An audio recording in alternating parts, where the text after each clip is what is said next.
Hello students, welcome to today's session. Today I have an interesting story to narrate. The name of the story is A Triumph of Surgery, which is chapter 1 of your supplementary reader Footprints Without Feet. A Triumph of Surgery is a semi-fictional story and an amusing anecdote from James Alfred White, often called the world's most famous veterinarian. During his long celebrated career as a vet, he encountered plenty of great and funny experiences of curing pets, which he later on put into writing under his pen name James Harriet. Keeping pets is a common practice. Pets are generally kept for comfort and company, but sometimes the indulgence goes to excess. Triumph of Surgery is one such example where the author has narrated an episode reflecting the silly and sentimental behavior of a rich woman towards her pet. The owner indulges the dog so much with rich food and other comforts that the dog becomes seriously ill and has to be taken to the veterinary doctor. Does the dog recover? What was the treatment given to the dog? Let's find out. The story is narrated in the first person by the narrator, and it actually begins when Mrs. Pumphrey takes her dog out on a walk. Narrator, who's a veterinary surgeon, sees the dog and is shocked at the dog's appearance. The dog has become excessively fat like a sausage. He asked Mrs. Pumphrey whether she has cut down the sweet things given to Tricky as he has advised. She said, "You see, doctor, the dog was looking weak and listless. I thought that he must be suffering from malnutrition.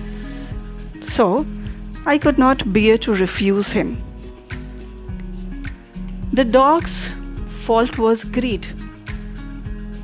Tricky could not refuse food. In fact, he was ready to have food at any time, whatever kind of food. When doctor learns about this, he was really upset and wants Mrs. Pumphrey to keep the dog on a strict diet or he will be seriously ill. Very soon, the dog falls ill and the doctor is called. The doctor comes to know that Tricky has stopped eating and has frequent vomiting. What could be done? The doctor thought, unless the dog is taken out of the hands of his mistress, he can never recover. Therefore, he suggested that Tricky was to be hospitalized for about a fortnight. Miss Pumphrey could not imagine to be separated from the dog and nearly fainted by hearing these words. Dr. Harriet drove out of the house with the dog in a hurry, leaving everybody in tears. And now this Tricky arrives in the surgery where the doctor put a bed for him. Tricky looked at the noisy pack of the dogs with dull eyes and lay motionless on the carpet. For the first couple of days, the dog was given nothing but plenty of water. On the second day, the dog started showing some interest in his surroundings. On the third day, he began to whimper when he heard the other dogs in the yard. These were the positive signs of his recovery. Very soon, Tricky becomes friendly with other dogs. He was seen licking their bowls, fighting for food with them, and running about with them in great enthusiasm.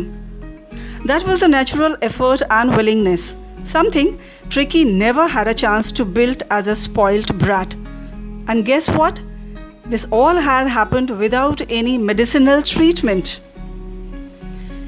Here, Mrs. Pumphrey kept on ringing dozen times a day to have the latest updates on Tricky's health. Doctor assured her that the dog was out of danger and convalescing. Miss Pumphrey was so happy that to update the dog's health, she sent fresh eggs, bottles of wine and brandy, etc. The doctor knew well that all these foods will not help dog to recover, but he thankfully received and consumed all the items along with the members of his staff. That was actually a party time for him. They were the days of deep content, starting well with 2 extra eggs every morning, having few glasses of wine in the afternoon, and closing the day by having brandy at night. All this tempted him to keep Tricky as a permanent guest in the surgery. But he knew Mrs. Pumphrey would be suffering in the absence of her pet, so he felt compelled to ring her and tell her about the dog's recovery. Within few minutes, about 30 feet of gleaming black metal drew up outside the surgery. Dr. Harriet brought a lively dog before Mrs. Pumphrey, all hale and hearty. Miss Pumphrey was startled to see the dog. She did not have words to thank Mrs. Harriet. Her hands were tightly clasped before him, tears shone in her eyes. Her lips trembled. "Oh, Mr. Harriet," she cried, "how can I ever thank you? It's indeed a triumph of surgery." Okay, students, so let's discuss the theme of the story. The theme of a story revolves around overindulgence. Let's see what are the evils of overindulgence. There has been something which has already been taught to us, and this is that excess of everything is bad. Over-pampering can lead to disaster. We can very well understand by looking at the example of Tricky, who is nothing but the result of his mistress' pampering. Some parents deal with their children in the same way, over-pamper them and give in to all their demands, however absurd. And as a result, children start throwing tantrums to have their own ways. And this becomes counterproductive in the long run. The author says that keeping a pet is just like raising a child with similar duties and responsibilities. One should always remember the discipline and affection has to coexist in a harmonious balance.